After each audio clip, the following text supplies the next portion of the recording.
Now I have the full transcript. Let me write the new story with completely new names, same emotional architecture. I need to make sure no names overlap with the used list. My chosen names, Ren is taken. I'll use Audrey, narrator, Spencer, husband, Mackie, daughter 6, Bridget, sister, dad, Robert, number ones, my mother, Loretta, fiance's mother, Colt, taken, Colton. I'll use Wade, Bridget's fiance, Aunt Bev, not in list. Let me verify all names are clear. Names. I'll use Audrey, Spencer, Macy, Bridget, Wade, Loretta, Bev. All clear from the list. Good. The moment I pulled into the parking lot of Hartwell Hall, I knew something was wrong. It wasn't anything I could have pointed to specifically. Just a feeling, the kind that lives in your sternum and tightens when you ignore it. Mackie was in the back seat wearing the dress we'd found together at a small boutique in March. Ivory, with tiny blue cornflowers along the collar, the kind of dress a 6-year-old calls magical and means it literally. She'd been clutching a small wicker basket all morning, the one she'd been using to practice scattering her rose petals, going from room to room in our house, narrating her own procession in a voice of great ceremony. She called herself the Petal Queen. Spencer had started calling her that too, somewhere around the 4th run-through of her performance, and it had become the name of the week, spoken in our house with full sincerity and a slight bow. "Mommy," Mossy said from the back, "is Hartwell Hall fancy?" "Very fancy," I said. "Good. The Petal Queen deserves fancy." Spencer caught my eye in the rearview mirror, and I saw the corner of his mouth lift. My phone buzzed. A text from my mother. "Need to speak with you before you come inside. Wait by the side entrance.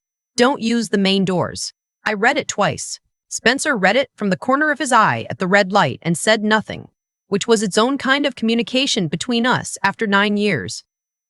"Should I call her?" I said. "Up to you." I called. It rang 4 times and went to voicemail. I called again. Same. We parked in the lot at the side of the venue, the one my mother had apparently intended for us. Spencer took Macy's hand, and we walked toward the side entrance. A service door, I noticed, not the kind guests use.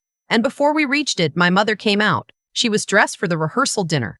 Pale blue, her hair done, a glass of white wine already in her hand at 6:15 in the evening, which told me more than anything she was about to say. "Audrey!"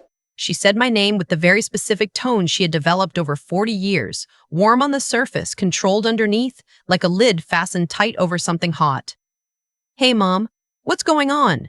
She looked at Macy, then at Spencer, then back at me. "I'm so glad you're here. I just wanted to catch you before. There's been a change with the ceremony planning. You know how Bridget gets. Very specific." She laughed softly, as though this was a charming character trait. "What kind of change?" Spencer said. He wasn't rude. He was never rude. But he had a way of asking questions that made evasion visible. My mother adjusted her grip on the wine glass. "The flower girl arrangement. Bridget decided she wanted the flower girl to carry a specific lantern, not a basket. And Loretta's granddaughter has been working with the florist on it all week, so it made more sense for the role to go to little Harper." I felt the sentence land somewhere in the center of me. Makey looked up at my mother with her wide open face. "What's a Harper?" "It's a name, sweetheart," my mother said. "Did someone get my job?" The directness of it, the way 6-year-olds say the exact thing, made me press my back teeth together. "Makey, why don't you show Grandma your basket?" Spencer said, crouching down to her level with the basket, redirecting gently. Buying me a breath. "Mom." I kept my voice low. "This is the first I'm hearing of any of this. Bridget told us in February that Makey was the flower girl. We've been preparing for months. Macy knows the song. She knows the walk. Bridget didn't want to upset you. Didn't want to upset me." I looked at Macy, who was now demonstrating her petal scattering technique to Spencer with focused expertise, apparently deciding the adults could figure out whatever this was. "She waited until the night before the ceremony to tell a 6-year-old her job is gone, and she sent you out through a side door to do it." My mother's expression did something complicated. Not guilt, exactly. Something more like relief. The relief of a person who has been waiting for the permission to say what she actually means. I think the real concern is the evening. You know how you and Bridget are when you're in the same room. How we are.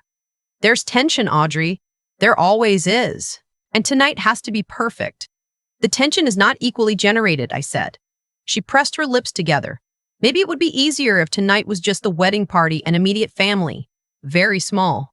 Bridget really needs tonight to, what? To not have to look at me, I said. Is that what she needs? Audrey, please. Keep your voice. I am keeping my voice. I was. Barely.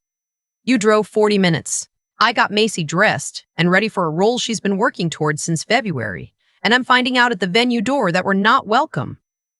My mother looked at her wine. It isn't personal.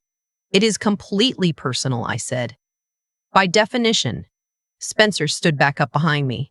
He put one hand on the back of my shoulder, light, just there. He didn't say anything because he knew me well enough to know I wasn't finished, and also that I was close to finished. I crouched down in front of Mackie. She looked at me with her clear, attentive eyes, the ones she'd had since she was an infant, the ones that see everything and file it away. Hey, Petal Queen, I said. Hey, we're going to head out. Auntie Bridget's dinner is really small tonight, just a few people, but I was thinking we could go to that place with the giant pancakes, the one with the blueberry syrup. Macy considered this with the gravity it deserved. The one with the syrup that's warm? The very one. She looked at the basket in her hands, then at my mother, then back at me. Did I do something wrong? The words hit somewhere behind my sternum. No, I said. You did everything exactly right. Everything.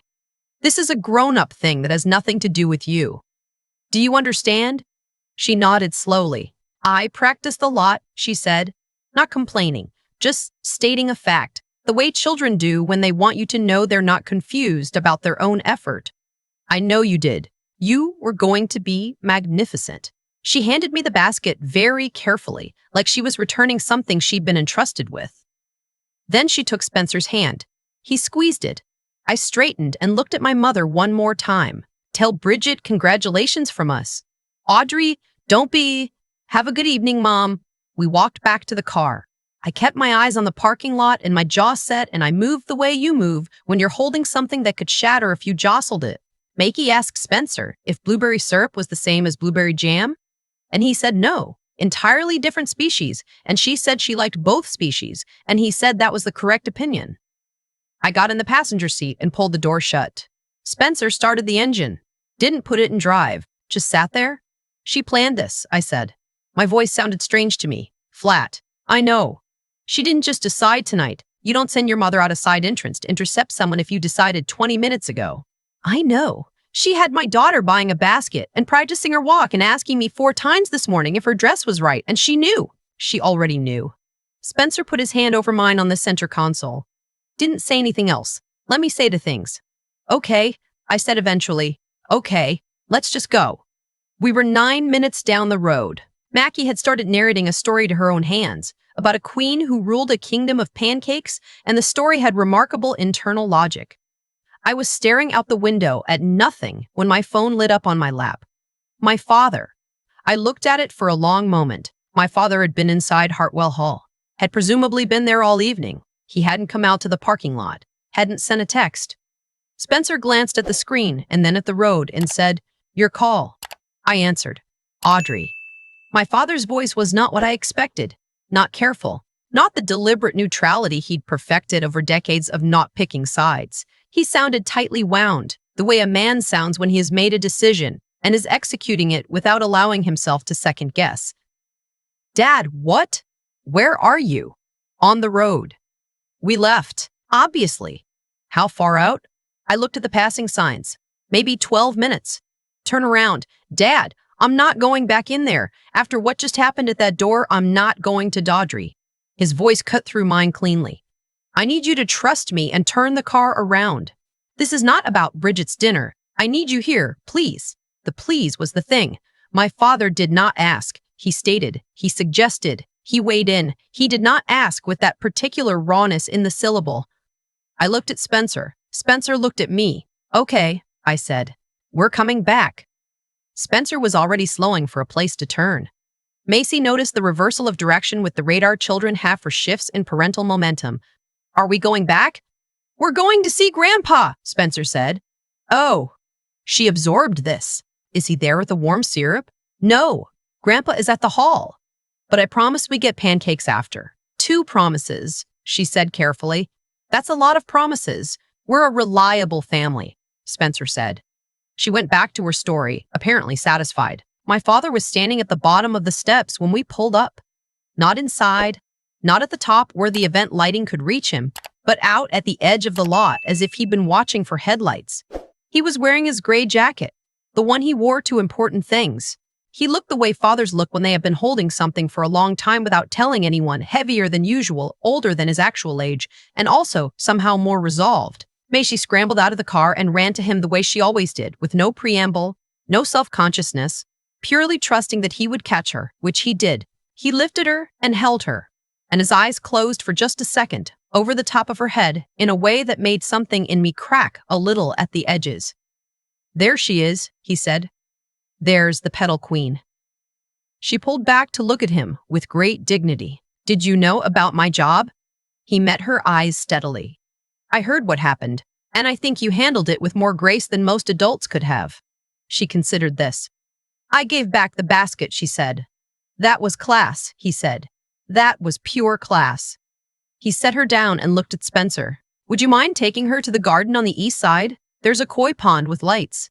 Koi? Machi said. Big orange fish, Spencer said. Her expression suggested this was among the most compelling developments of her life. Spencer took her hand, and they went. And Spencer looked back at me once with his steady look, and then they were gone around the side of the building. My father and I stood in the lot together in the cooling evening. Inside the hall, someone laughed, clear and bright through the glass. I owe you something, he said. Dad, let me. He held up one hand, not sharply, just firmly, the way he used to when we were small and he needed us to actually listen. I was in the front room when your mother went out to the side entrance. I heard the conversation. I heard everything she said. He paused. I didn't come down. I told myself it wasn't the moment, that it would disrupt Bridget's evening, that I would talk to your mother privately later.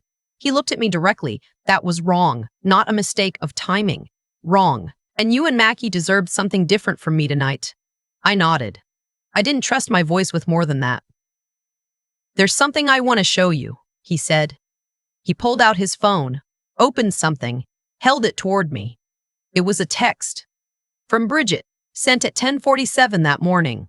To my mother, with my father copied. Apparently, he had been forwarded into the thread at some point without anyone remembering or without anyone caring. Mom, can you please just handle the Audrey thing before tonight? I don't want to deal with whatever scene she's going to make. Tell her there's a seating issue or the dinner got moved to immediate family only. I don't care what you say. Just make sure she doesn't show up. And please don't bring the kid because Wade's mom already confirmed Harper for Flower Girl and it'll just be a whole thing. Thanks. I read it once. I read it again. The Audrey thing. I was a thing. A logistical inconvenience my sister had texted about in the same register as a vendor cancellation. Please handle the Audrey thing. And my mother had gone out through a service entrance with a glass of wine to do exactly that. She planned it this morning, I said. Yes. And Mom just did what she's done for Bridget for 30 years without examining it. Yes. He took the phone back and put it in his pocket. I want you to come inside. Dad, I really don't want to. Not for Bridget. Not for tonight's schedule. He looked at me with the expression of a man who has made a decision and is no longer asking himself if it's the right one, only going through with it. There are things that need to be said in front of people. I have stayed quiet when I shouldn't have.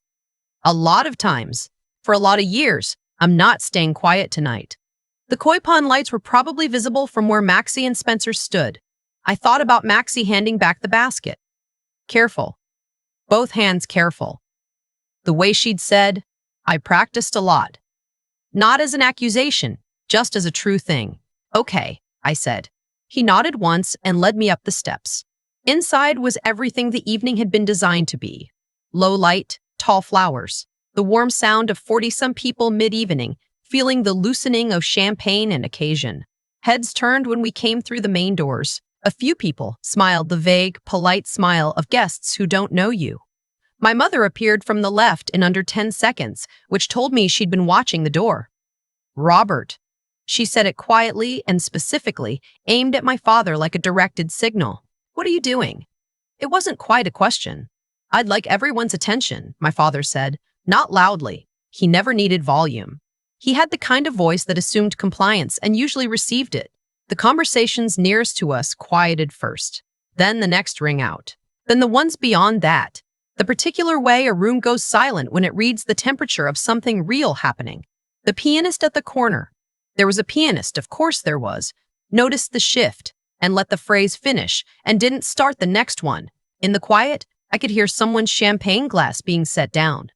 Bridget appeared in the archway between the foyer and the dining room. She was wearing a silk slip dress, ivory, her hair loose and camera ready. She held a champagne flute at her side. And when she saw me standing next to her father, her face went very still, in a way I had never seen it go before. Completely still. The way a face goes when the thing it least expected has just walked through the door. "Dad," she said. "What is she?" "She's here," my father said, "because she should have been here from the first moment, because she is my daughter, because I should have opened this door myself 6 hours ago." Bridget's jaw tightened. "This is not the time. I know you believe that," he said. "I know you sent your mother a text this morning asking her to handle the Audrey thing."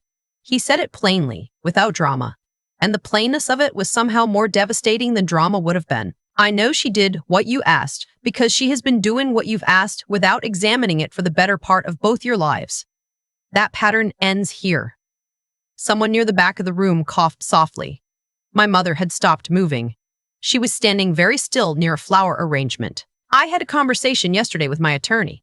My father's voice stayed level, the way only real composure stays level. "The estate documents I set up 15 years ago are being updated.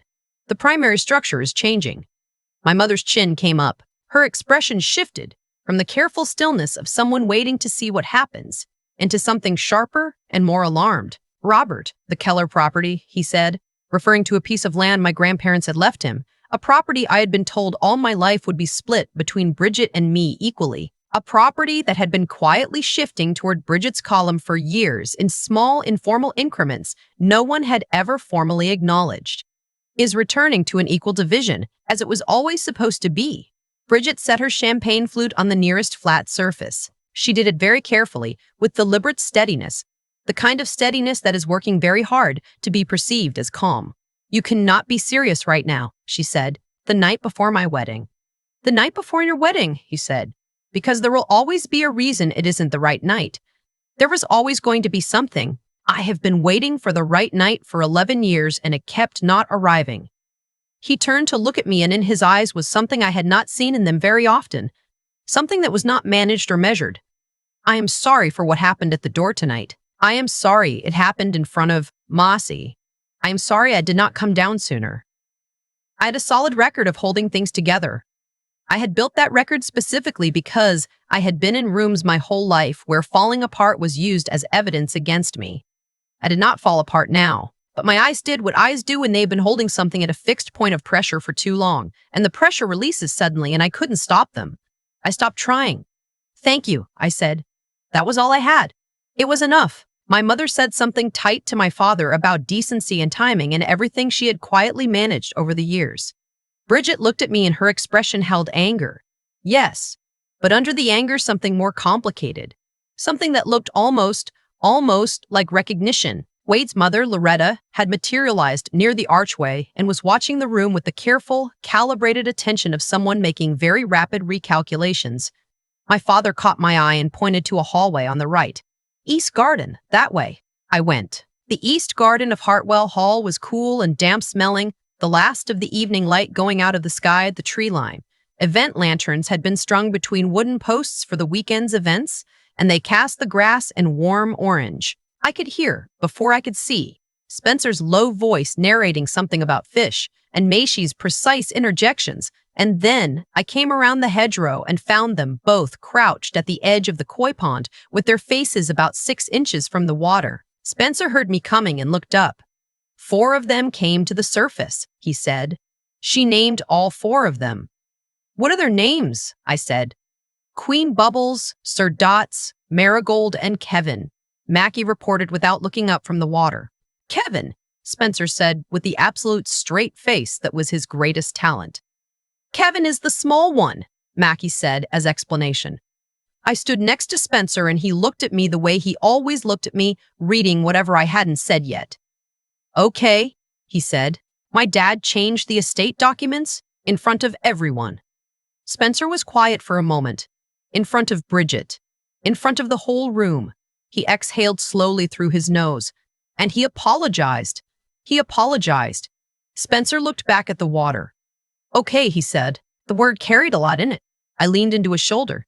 From inside the hall, muffled by glass and distance, I could hear my mother's voice. Elevated, and then Bridget's voice above it.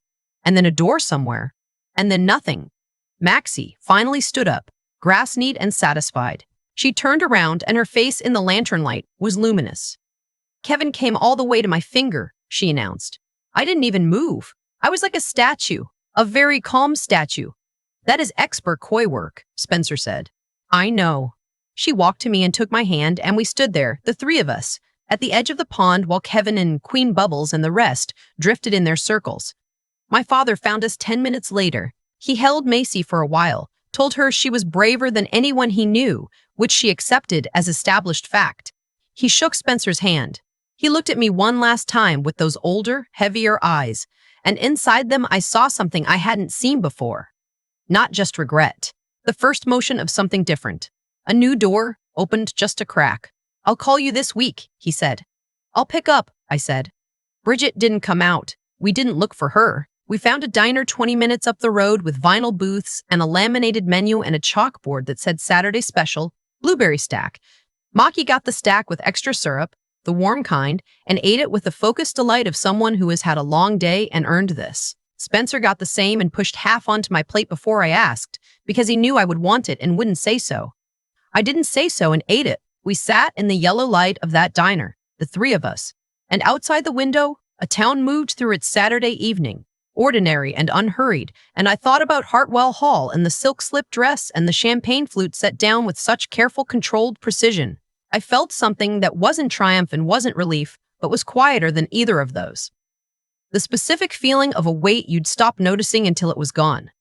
My father called 3 days later. He told me the estate conversation with the attorney had started weeks before the rehearsal dinner. He had been watching things accumulate in private for longer than any of us knew. Bridget's text had been, as he put it, the last clear and unambiguous piece of something he had already been privately arriving at. The document changes were finalized. He told me something else. My grandmother's garnet ring, the one I had been told was lost in a household move 4 years ago, had been given to Bridget. My mother had arranged this without telling anyone, on the logic, when pressed, that Bridget had always admired it more. I held the phone and listened to this and said nothing for a moment. "I thought it was lost," I said. "I know. I stopped looking for it." "I know," he said. Spencer and I drove to see my father alone, a few weeks later, without Maki, without my mother. We sat on the back porch of his house on a weekday morning, and he told me things he hadn't told me before. About the years I was working my way through a degree on my own, while Bridget's tuition was quietly covered. About decisions made in my name. About my future, without my knowledge. About the way my self-reliance had been treated as proof I didn't need things, rather than as evidence I'd learned not to ask. He didn't make it into a performance. He laid it out like facts, which they were. And when I got angry, and I did get angry, there on that back porch, sitting in the morning sun with my coffee going cold, I got genuinely, specifically, historically angry. He didn't manage it. He didn't smooth it. He let me be angry without making my anger into an event that needed to be handled. That, I think, was the thing I had been waiting the longest to be allowed. The garnet ring arrived in the mail 7 weeks after the rehearsal dinner. No note. The ring in its original box, wrapped in brown paper, my name and my mother's handwriting. I put it on standing at the bathroom mirror on an ordinary Tuesday, before work, no occasion, no reason. It fit the way it always fit in photographs of my grandmother's hand. Mackie wandered in, still in her pajamas, hair extraordinary from sleep, and stopped in the doorway. "Mommy, that's sparkly." "It was my grandmother's," I said. "Your great-grandmother." She came closer and looked at it with the solemn precision she reserved for things she was deciding about. "What was she like?" "Practical," I said. "Funny. She didn't like to waste time on things that didn't matter." Macy nodded as if this was an obviously correct approach to life. "Can I have the cereal with the little stars?" "Go start the bowl," I said. "I'll be right there." She thundered off down the hallway. improbably loud for 63 pounds. I looked at the ring one more moment, my own face behind it in the mirror. Then I went to make breakfast. Bridget's wedding happened in September. Spencer and I sent flowers, a white card with a single line, wishing you both every happiness. I meant it, or the closest thing to meaning it that I could honestly claim. She texted me 4 months later, a long message, the kind with paragraph breaks, the kind you can tell took multiple sittings to write. She said she knew she hadn't been fair. She said she thought she'd been operating out of a fear she hadn't understood until recently. Something about always feeling like she had to earn a place I'd somehow claimed without trying. She said she wasn't asking me to pretend. It was not a complete accounting. It left out specific things it probably should have included. But it was real in a way her text to me had never been, and that was not nothing. I sat with it for 5 days. Then I wrote back. I said I appreciated her sending it. I said I wasn't ready to go back to what we'd been, because what we'd been had never actually worked. Not really. Not for me. I said I thought maybe there was something we could build that was new, that didn't depend on old agreements about who I was supposed to be and what I was supposed to accept. I said that would take time. She wrote back, "Okay, I'll be here. I don't know what it becomes. I don't know if the thing between us ever grows into something I can actually stand inside comfortably. Something that feels like sisters without the constant bracing for what comes next. I've stopped predicting it. What I know is that night in the Hartwell Hall parking lot, standing at a side entrance my sister had directed my mother to send me to, holding Maki's hand while she held her petal basket with both hands, I thought I was the one being left out. It took time to understand I was being freed from something, from a version of belonging that had always required me to be a little smaller, a little quieter, a little more grateful for a little less. From a seat at a table I'd been fighting for my whole life without stopping to ask whether the table was even worth it. My father calls every Sunday now. He and Mackie have an ongoing dispute about the correct name for Kevin the Coy, which my father insists should be something more dignified, and which Mackie refuses to renegotiate. He came to her school's winter fair in December and wore a paper crown she made him without being asked to take it off, and walked around with it for 2 hours, and I have the photo. Spencer told me once, maybe 3 years ago, that I had been taught to take up less space than I deserved. I heard the words at the time. I filed them in a place I didn't open very often. I open it now. The garnet ring is on the small dish on my vanity, next to my watch, next to the earrings I wear on days when I want to feel like myself on purpose. Some mornings I put it on just because I can, just because it fits, just because it's mine. There's something I've come to understand slowly. The way you understand things that cost you something to learn. The way people treat you is rarely about you. And the way they keep getting away with it is almost always about the people around them who decide, over and over, that now is not the right time to say something. My mother didn't wake up one morning and decide to be cruel. Neither did Bridget, not exactly. What happened was quieter and longer than that. It was 100 small decisions across 30 years, to cover, to redirect, to manage, to smooth over. To send someone out a side entrance rather than have a difficult conversation. To text, "Please handle the Audrey thing," because saying it out loud to my face would have required acknowledging that I was a person, not a situation. And my father. I've thought about this a lot. My father was not a villain. He was a man who had told himself, so many times and for so long, that staying quiet was keeping the peace. What he didn't account for is that peace kept at someone else's expense isn't peace. It's just a quieter kind of harm. What changed things wasn't one moment. It was accumulation. My father had been watching it stack up for years. The inheritance quietly redirected, the ring that was supposedly lost, the decades of Bridget receiving and me being told my self-reliance was a compliment. The text that night wasn't the cause. It was just the last clear piece of something he had already been arriving at privately on his own, before any of us knew. That matters to me. It means the change was real, not reactive. He didn't stand up in that room out of anger. He stood up out of a decision he had already made. What I keep coming back to is Macy handing back the basket. Both hands, careful. She was 6 years old, and she had done nothing wrong, and she knew it. And she handed back the thing she'd earned with more dignity than most adults I know could have managed. I don't think she fully understood what was happening, but she felt it, and she chose how to carry herself through it, and that choice was hers entirely. I think that's the thing, if there is a thing. You can't always control what you're handed or what gets taken from you without your consent. You can't make people see you clearly if they've already decided who you are. What you can control is what you do with your hands while it's happening and what you do with your hands after. For years, I used my hands to build everything myself. My degree, my income, my home, while quietly hoping that the people who should have seen that would eventually see it. They didn't, not for a long time. But I built it anyway. And it's mine in a way that has nothing to do with them. Spencer told me once that I had been taught to take up less space than I deserved. I heard it when he said it. It took me until a parking lot at a rehearsal dinner I wasn't wanted at to actually feel it in my body as a true thing. I wear my grandmother's garnet ring now, some mornings just because. Not for any occasion, because it fits and because it's mine and because that's enough.